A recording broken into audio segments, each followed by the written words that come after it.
এখন আমাদের এই ভয়েসের মধ্যে অ্যাক্টিভ বা প্যাসিভ যে কোনোটা দিতে পারে পরীক্ষায়, এটা ফিক্সড করে বলা সম্ভব না যে অ্যাক্টিভ ভয়েস দেবে না প্যাসিভ ভয়েস দেবে। আহ, আমরা অ্যাক্টিভ থেকে প্যাসিভের নিয়ম শিখবো, প্যাসিভ থেকে অ্যাক্টিভ করে একটু সোজা প্র্যাকটিস করব কিছু, তাতেই হবে ইনশাল্লাহ। তো ভয়েস চেঞ্জ করে কি করে? তো ভয়েস চেঞ্জ করার আগে কয়েকটা জিনিস খেয়াল রাখতে হবে। দেখো অ্যাক্টিভ ভয়েসে এখানে যে সাবজেক্টটা দেখতে পাচ্ছ, আই ইজ এ সাবজেক্ট, যে এখানে লেখা আছে কি তোমার লেটার, এটা হচ্ছে এই লেটারটা হচ্ছে অবজেক্ট। আবার এখানে হচ্ছে হি, এটা হচ্ছে সাবজেক্ট। আর আস এবং ইংলিশ, এই দুটো হচ্ছে অবজেক্ট। সাবজেক্ট আর অবজেক্ট চেনা হচ্ছে ভয়েসের জন্য সবচেয়ে গুরুত্বপূর্ণ। তো ভয়েস চেঞ্জ করতে গেলে এই সাবজেক্ট আর অবজেক্ট সম্পর্কে আগে ধারণা থাকা লাগবে। প্যাসিভ ভয়েসে দেখা যায় যেটা অবজেক্ট, সেই অবজেক্টটা চলে আসছে শুরুতে, আর যেটা সাবজেক্ট সেইটারই অবজেক্টিভ ফর্ম হিসাবে সেটা চলে আসছে পরে। তো আমরা বলতে পারি অ্যাক্টিভ ভয়েসে সাবজেক্টের প্রাধান্য থাকে, ওকে, আর প্যাসিভ ভয়েসে প্রাধান্য থাকে হচ্ছে অবজেক্টের। তাহলে সাবজেক্ট প্রধান থাকবে হচ্ছে অ্যাক্টিভ ভয়েসে, আর অবজেক্টের প্রাধান্য থাকবে হচ্ছে প্যাসিভ ভয়েসে। যদিও অবজেক্টটা সাবজেক্টেই পরিণত হবে, কিন্তু আমরা অ্যাক্টিভ ভয়েসের যে সাবজেক্ট পাবো সেটার প্রাধান্য প্যাসিভ ভয়েসে দেখবো না। এই হচ্ছে ব্যাপার। তাহলে একটা সেন্টেন্স যদি দেয়া থাকে আমাদের, ধরো এখানে লেখা আছে I have taken my meal just now. কিছু ওয়ার্ড থাকে যেটা সেন্টেন্সের বেসিক স্ট্রাকচারের মধ্যে পড়ে না, এই যে জাস্ট নাও শব্দটা, ঠিক আছে, এটা হচ্ছে সম্পূর্ণ এক্সট্রা অংশ। দেখো লেখা আছে এক্সট্রা অংশ। এক্সট্রা অংশগুলোকে কোনোভাবে চেঞ্জ করা লাগবে না আমাদের। আমাদের সাবজেক্টকে দিতে হবে অবজেক্টের জায়গায়, অবজেক্টকে নিয়ে আসতে হবে সাবজেক্টের জায়গায়। ভার্ব যেটা আছে সেটা টেন্স অনুযায়ী সাহায্যকারী ভার্ব বসার পরে প্যাসিভ ভয়েসে সবসময় ভি3 বসে। এবং সেন্টেন্সের স্ট্রাকচার দেখতে হবে, অ্যাফার্মেটিভ, নেগেটিভ নাকি ইন্টারোগেটিভ। এখন অ্যাফার্মেটিভ সেন্টেন্স থাকলে অ্যাফার্মেটিভই হবে, নেগেটিভ থাকলে নেগেটিভই হবে, ইন্টারোগেটিভ থাকলে ইন্টারোগেটিভই হবে। আমরা এর আগে আহ, তোমরা যারা ন্যারেশন শিখে আসছো নাইনটা, তারা দেখছো যে ন্যারেশনে কিন্তু যখন আমরা একটা ন্যারেশন থেকে আরেকটা ন্যারেশনে কনভার্ট করি, ডিরেক্ট থেকে ইনডিরেক্ট করি, তখন কিন্তু কোনো ইন্টারোগেটিভ বা কোনো কিছু লেখা যায় না। কারণ একটা জিনিস এখানে ব্যবহৃত হয়, সেটা হচ্ছে যে অ্যাসার্টিভ সেন্টেন্স হয়ে যায় সম্পূর্ণ সেন্টেন্সটাই। বাট ভয়েসের ক্ষেত্রে কিন্তু যা থাকে তাই, যেটা থাকবে সেটাই দেয়া লাগবে। এখন দেখো ওইটারে ভয়েস চেঞ্জ করা হয়েছে, I have taken my meal just now. My meal হচ্ছে অবজেক্ট, এই অবজেক্টটাকে আমরা কি করব, ভয়েস চেঞ্জের সময় সাবজেক্ট বানাই দিব। এই যে দেখো এটা সামনে চলে আসছে, মাই মিল চলে আসছে এখানে। হ্যাভ টেকেন, এই হ্যাভ হচ্ছে সাহায্যকারী ভার্ব, আর টেকেন হচ্ছে মেইন ভার্ব। তাহলে এটা আছে হচ্ছে পাস্ট কি প্রেজেন্ট পারফেক্ট টেন্সে। তাহলে যেহেতু প্রেজেন্ট পারফেক্ট টেন্সে আছে, এই প্রেজেন্ট পারফেক্ট টেন্সের এটাকে আমরা সাহায্যকারী ভার্ব হিসাবে নিয়ে আসবো হ্যাজ বিন। আর যেটা আছে হচ্ছে ভি3, ভি3 অলরেডি করাই আছে, সো এটা চেঞ্জ হলো না। আর বাই মিটা তুমি যেখানে ইচ্ছা বসাইতে পারো, বাই মি জাস্ট নাও অথবা জাস্ট নাও বাই মি, কারণ এখানে একটা এক্সট্রা অংশ আছে, সেটা সুবিধা মতো বসাই দিতে হয়। এখন দেখো এখানে একটা ছক দেয়া, এই ছকে সমস্ত সাহায্যকারী ভার্ব গুলো দেয়া আছে। প্রেজেন্ট ইনডিফিনিট টেন্সে আমরা যখন প্যাসিভ করব, প্রেজেন্ট, দেখো প্রেজেন্ট ইনডিফিনিট, আমরা যখন প্যাসিভ করব তখন সাহায্যকারী ভার্ব হিসাবে অ্যাম, ইজ অথবা আর এগুলো যুক্ত হইতে পারে। ঠিক আছে, এগুলো কিন্তু মুখস্থ রাখা লাগবে, না হলে ভয়েস পারবা না। এগুলো যদি মুখস্থ না থাকে চেঞ্জ করতে পারবে না। প্রেজেন্ট কন্টিনিউয়াসে থাকবে হচ্ছে অ্যাম, ইজ, আর, সাথে বিং যুক্ত হবে, এবং এরপরে যে এখানে যে ছক দেয়া আছে প্রত্যেকটা কিন্তু সাহায্যকারী ভার্বের ছক, এবং এরপরে কিন্তু অবশ্যই ভার্ব যোগ হবে এবং তার ভিত্তিতেই করতে হবে। পারফেক্ট টেন্সে আছে হচ্ছে হ্যাভ অথবা হ্যাজ এর সাথে বিন, এবং অবশ্যই এখানেও কিন্তু এরপরে যে মেন ভার্ব বসাবো সেটা ভিত্তি করতে হবে। পারফেক্ট কন্টিনিউয়াসে হচ্ছে এম, হ্যাভ বিন অথবা হ্যাজ বিন, তবে যেহেতু কন্টিনিউয়াস, তো এই যে বিং ছিল কন্টিনিউয়াস এর, এখানে বিংটাও যোগ হবে, এবং তারপরে মেন ভার্বের ভিত্তি করবো আমরা। পাস্টের ক্ষেত্রেও এরকম সাহায্যকারী ভার্ব গুলো দেয়া আছে, এবং ফিউচারের ক্ষেত্রে সাহায্যকারী ভার্ব গুলো দেয়া আছে। সো 12টা টেন্সের 12টা সাহায্যকারী ভার্ব তোমাদের এখান থেকে জেনে নেওয়া লাগবে। এবার কথা হচ্ছে যে আমরা যখন টেন্সের নিয়ম আসবে পরীক্ষায়, তখন আমার মনে হয় না যে কারোর বড় সড় রকম কোনো প্রবলেম হবে। পরীক্ষাতে ইজি দেয় দেয় না তা না, বাট আমাদের একটু ব্যতিক্রম গুলা মানে টেন্স ছাড়া যেগুলো আসে, টেন্সের নিয়ম দিয়ে আমরা যেগুলো সলভ করতে পারবো না সেইগুলো একটু গুরুত্ব দিয়ে শিখবো। আমাদের বেশ কয়েকটা ক্লাস লাগবে, চেষ্টা করব 2টা ক্লাসে শেষ করতে। 2টা ক্লাসে শেষ করে যদিও একটু প্রেশার নেওয়া লাগবে, 2টা বা 3টা ক্লাসের মধ্যে আমরা ভয়েস প্র্যাকটিস সহ শেষ করে ফেলবো। ওকে, আমাদের রাইট ফর্ম অফ ভার্ব হয়েছে এর আগে, এবার ট্রান্সফরমেশন চলছে, এরপরে আমরা আর্টিকেল শুরু করব। আমরা চেষ্টা করব প্রতিটা টপিক কি মোটামুটি পরীক্ষা নিয়ে প্র্যাকটিস করাই শেষ করতে। সো যারা অনলাইনে ক্লাস করছো, ক্লাসগুলো গুরুত্ব দিয়ে করবা, সমস্যা হলে জিজ্ঞাসাও করবা, আর বুঝতে না পারলে তো মাস্ট জিজ্ঞাসা করবাই। দেখো, টেন্স ব্যতীত যেগুলো আছে, এই যে এখানে দেখো কিছু মডাল অক্সিলারি লেখা আছে, can, could, may, might, shall, should, must, have to, has to, going to, ought to, am to, is to, are to, এইগুলো কোনো সেন্টেন্সে যখন থাকে, দেখো লেখা আছে we should help the poor. সবাই দেখতে পাচ্ছ তো? জি ভাইয়া। এই সেন্টেন্সে বলো তো অবজেক্ট কোনটা? দা পোর। ওকে, তাহলে যখন আমরা প্যাসিভ ভয়েস করব এটারে, তখন আমাদের শুরুতে কি আসবে? দা পোর, এটা শুরুতে চলে আসবে। হুম। এবার আমরা সাহায্যকারী ভার্ব কি নিয়ে আসবো বলো তো? মেইন ভার্ব কি আছে এখানে? Should help. শুড হচ্ছে মডাল অক্সিলিয়ারি। তাহলে যখন আমরা প্যাসিভ করব তখন এই নিয়মে কি শিখলাম? কি করতে হবে? V3 হবে। should be তাহলে এখানে আমরা লিখবো হচ্ছে দ্য পোর শুড বি। এবার বলো, এই যে ভার্ব আছে, এই ভার্বের কি করতে হবে?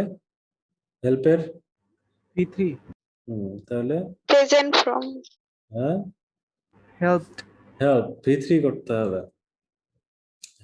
বি আছে না, বি মানেই যেখানেই বি শব্দটা থাকে তারপরেই ভার্ব আসলে ভি3 করতে হয়। আচ্ছা, the poor should be helped, এবার আমরা সরকারি কি বসাবো? by by. আচ্ছা, এই যে উই আছে, উই আছে না, এটা সাবজেক্ট ছিল না? yes sir আচ্ছা, তাহলে us হ্যাঁ বাই, এবার অবজেক্টিভ ফর্ম বসাবো আস।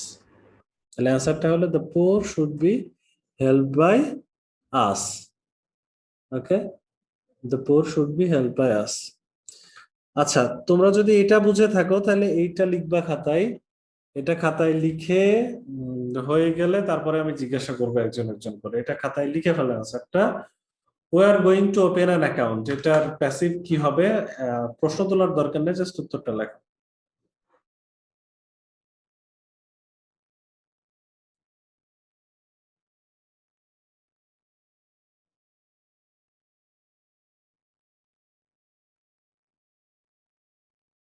হয়েছে?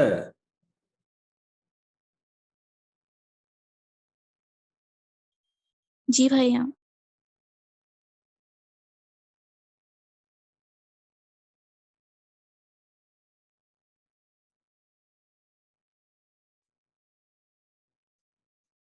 বলেন কি আনসার হবে?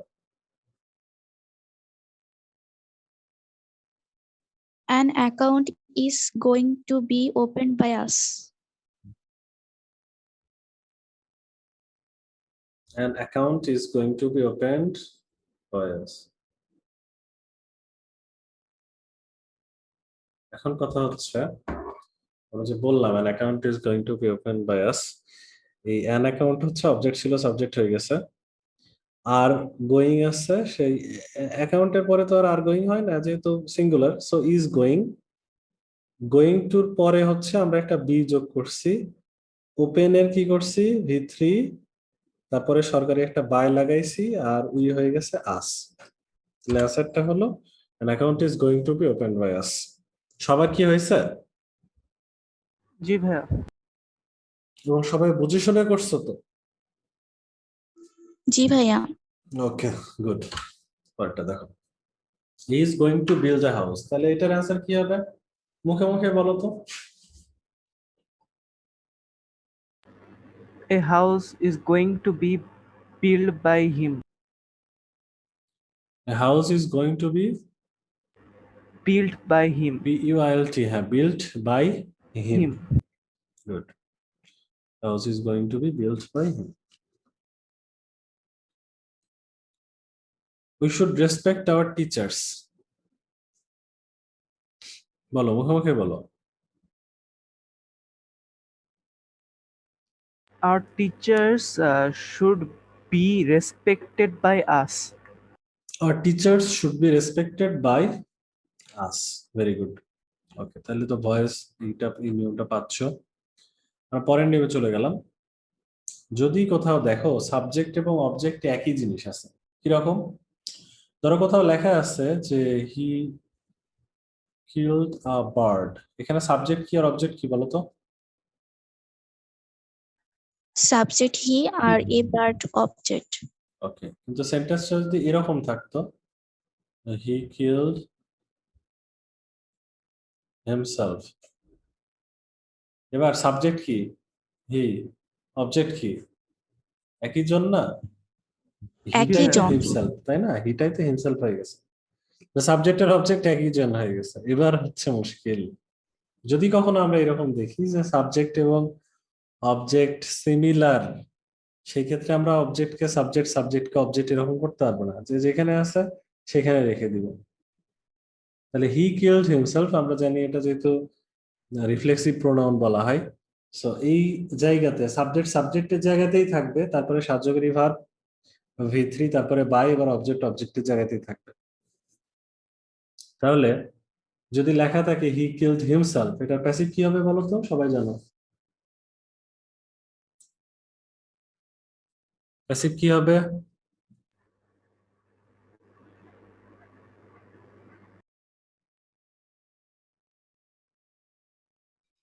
He was killed by himself. Very good, he was killed by himself. ঠিক আছে, দেখো হি এর জায়গায় থাকছে, ভার্বের জায়গাতেই থাকছে, এটা V3 বলে চেঞ্জ হয়নি, তার কারণ V2 আর V3 একই কিল্ডের, আর হিমসেলফ হিমসেলফের জায়গায় থাকছে, শুধু এখানে একটু সাহায্যকারী ভার্ব আর এইখানেই যে সরকারি বাই, আর বাদ বাকি সব কিন্তু সেম থাকছে। এখন খেয়াল করে দেখো, যদি 1 এবং 2 নম্বর নিয়ম আমি দুইটা মিক্স করে দিই, এটার অ্যান্সার খাতায় লিখবা, লেখার পরে আমাকে বলবা উই শুড হেল্প আওয়ারসেলভস। 1ও আছে 2ও আছে।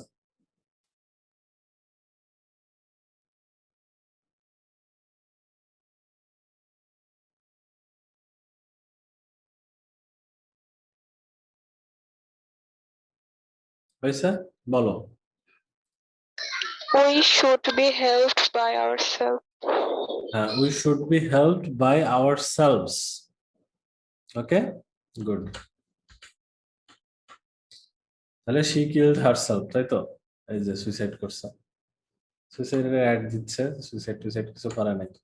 দেখো কোন সেন্টেন্সে যদি দেখো যে দুইটা অবজেক্ট আছে, এখানে দেখো হিমটাকে অবজেক্ট মনে হচ্ছে, লিডারটারে অবজেক্ট মনে হচ্ছে, সো এটাও অবজেক্ট এটাও অবজেক্ট, কোন অবজেক্টকে সামনে নিয়ে যাবো বলো তো? যেকোনো একটা, হ্যাঁ যেকোনো একটাকে নিয়ে গেলেই হবে, বাট সবসময় মনে রাখবা যে যেইটা ভার্বের সাথে আছে সেইটাকে সবসময় সাবজেক্ট বানানোর চেষ্টা করবে, ভার্বের সাথে একটা মেড ভার্ব না, সো হি কে সামনে নিয়ে যাওয়ার চেষ্টা করবে। কেন? কারণ লিডারকে তুমি সামনে নিয়ে গেলে ভুল হবে, এই সেন্টেন্সে লিডার কিন্তু অবজেক্ট না, এটার নাম হচ্ছে কমপ্লিমেন্ট। এখন কমপ্লিমেন্ট কি এটা হয়তো অনেকেই বুঝতে পারবে না, বা অনেক সময় কমপ্লিমেন্ট চেনাও যায় না ওভাবে আলাদা করে, অবজেক্ট আর কমপ্লিমেন্ট আইডেন্টিফাই একই স্টাইলে করতে হয়। সো রিস্ক না নিয়ে বেটার ওয়ে হচ্ছে যখনই দেখবা একাধিক অবজেক্ট আছে, ভার্বের সাথে যেটা আছে সেটারে সামনে নিয়ে চলে আসবে। ওকে, তাহলে উই মেড হিম লিডার, কি করবে এটারে?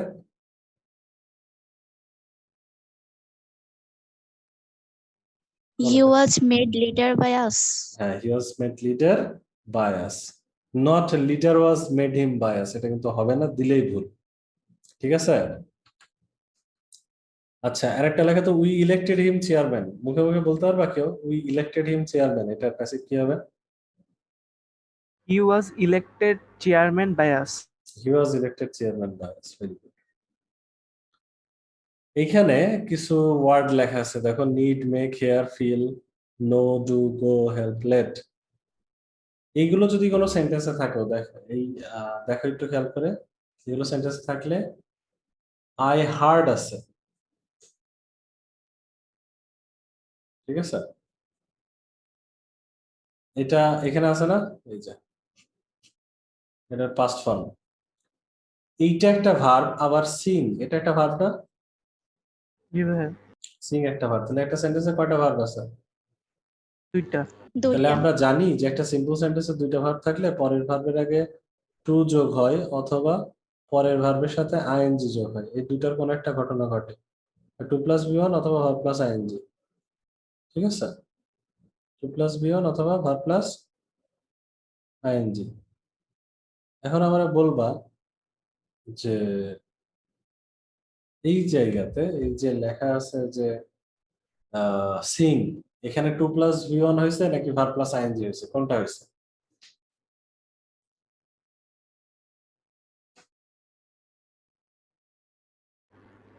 2 plus V1. কোনোটাই হয় নাই, দেখো এখানে সিং আছে, জাস্ট কিছুই হয় না। না হওয়ার কারণ হচ্ছে এই যে ভার্ব হার্ড, এই হেয়ার ভার্বটা হচ্ছে একটা বেয়ার ইনফিনিটিভ ভার্ব, এটা কোনো সেন্টেন্সে থাকলে এর পরবর্তী ভার্বের আগে যে টুটা থাকে সেটা লাগে না, সেটার প্রয়োজন হয় না, সুতরাং ভার্বের বেস ফর্মটাই বসে যাবে। কিন্তু এটাকে যখন প্যাসিভ করব আমরা, তখন অবশ্যই এই দ্বিতীয় ভার্বের আগে টু বসাইতে হবে, ঠিক আছে? তাইলে এটার প্যাসিভ করো তো কি হবে, সামনে কোনটায় নিয়ে আসবো, এই সংকে নাকি হারকে?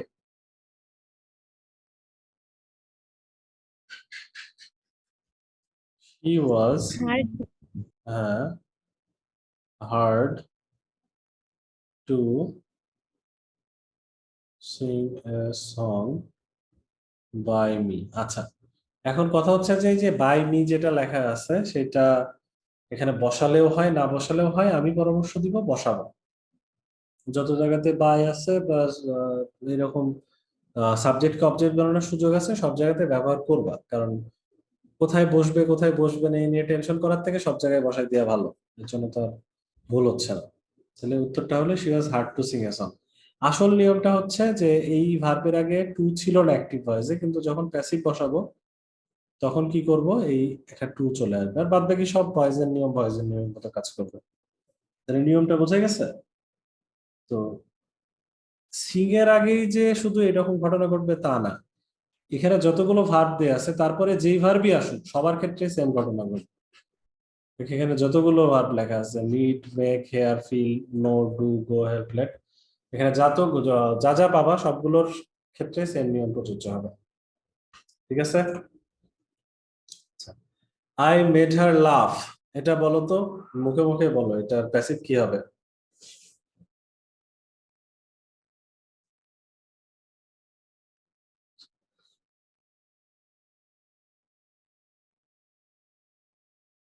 She was made to laugh by me. Very good, she was made to Laugh. By me. By me দিবা, সমস্যা নেই, ঠিক আছে? মানে আমি তারে হাসাইলাম। ওখানে যেরকম টুটা উজ্জ্বল ছিল, দেখো টুটা ছিল না অ্যাক্টিভ ভয়েসে, আর এইখানে অ্যাক্টিভ ভয়েসে ফরটা নেই, হি বট মি এ শার্ট। এখন এই সেন্টেন্সের অবজেক্ট কোনটা বলো তো? A shirt. কেন?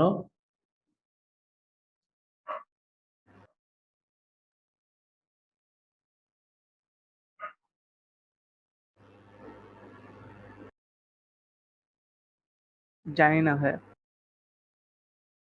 কে বলতে পারবা?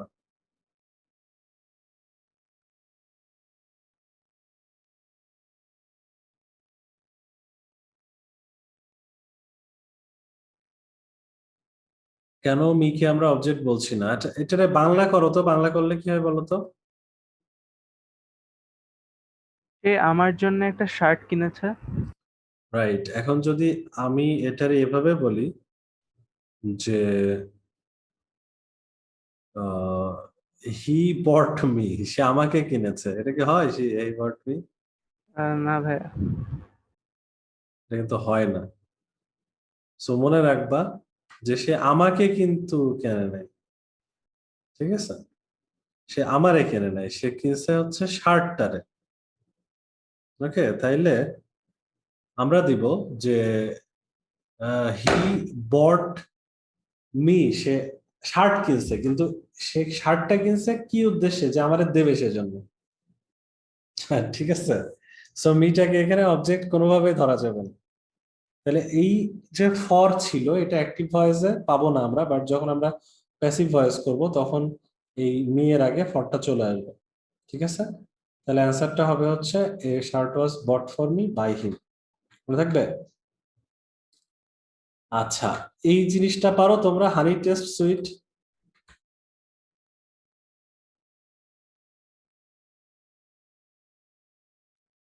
হানি টেস্ট সুইট, এটার প্যাসিভ করতে পারো? It is honey which tastes sweet. আমি প্যাসিভ করতে বলছি ভাইয়া, কমপ্লেক্স করতে বলি না।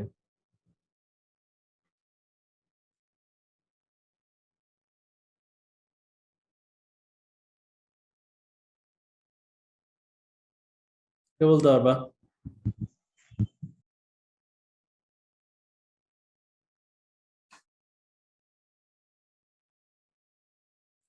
সহজ তো রে ভাই, ছোটবেলা থেকে তো করে Honey is আসতেছে। tasted sweet. হ্যাঁ, এটা একটা করা যায়, হানি ইজ টেস্টেড সুইট।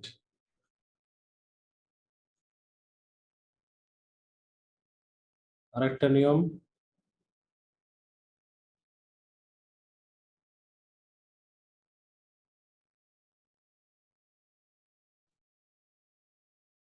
পারবা কেউ বলতে?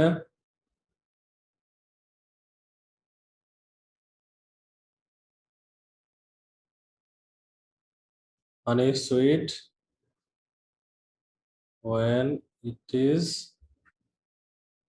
tested. Honey sweet when it is tested, দুইটা, হানি ইজ টেস্টেড সুইট আর একটা হচ্ছে honey sweet when it is tested।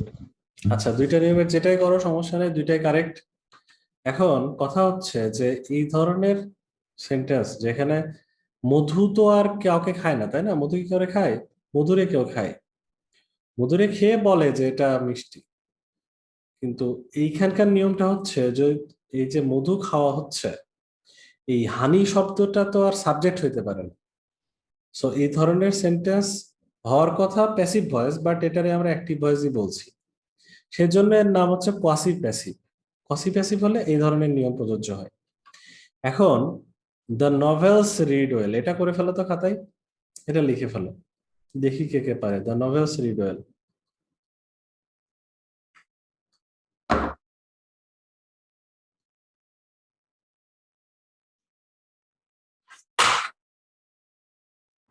ভাইয়া বলবো, হুম, the novels are well when it is read.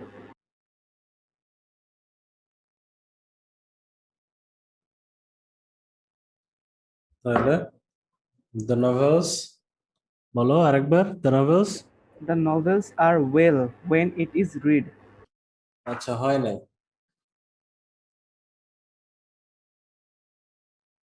কেন হয় নাই কেউ বলতে পারবে? Anyone?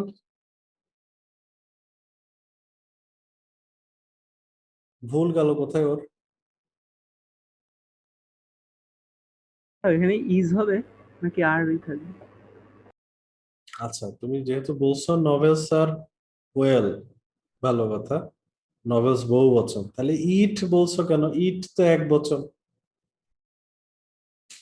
So the novels are well when they are read, এখানে দে লিখতে পারো, বা দিস লিখতে পারো, বা দোজ লিখতে পারো, যেটা লেখা একই কথা। বাট তুমি যদি ইট লেখো তাহলে তো হবে না, হ্যাঁ ভাইয়া, এবার বুঝতে পেরেছি। ঠিক আছে? So আমরা করতে পারবো the novels are well when they are read, those are read, these are read. অথবা ওই যে ওই সিস্টেমটা একজন বললো না, হানি ইজ টেস্টেড সুইট, ওই নিয়মে করবা the novels are read well. The novels are read well. ঠিক আছে? জি ভাইয়া। আচ্ছা, আজকের লাস্ট নিয়ম, কোন সেন্টেন্সে যদি হু থাকে, অ্যাক্টিভ ভয়েসে হু আছে, তাহলে প্যাসিভে কি করব বলো তো? প্যাসিভে কি করব?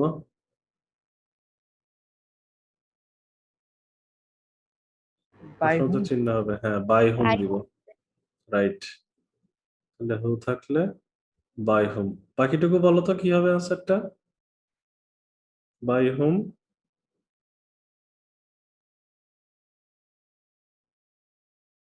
ফিউচার টেন্সে আছে, ফিউচার ইনডিফিনিটে সাহায্যকারী ভার্ব কি? Will be, shall be, will be. তাহলে by whom will you be, হেল্পের কি হবে? V3. V3, by whom will you be helped. আর ইন ইওর ডেঞ্জার কি করব?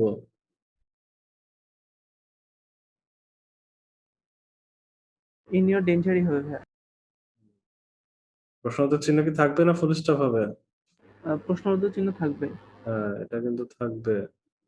আচ্ছা, তাহলে by whom will you be helped in your danger, তাহলে হু থাকলে আমরা বাই হোম দিয়ে করবো, ঠিক আছে?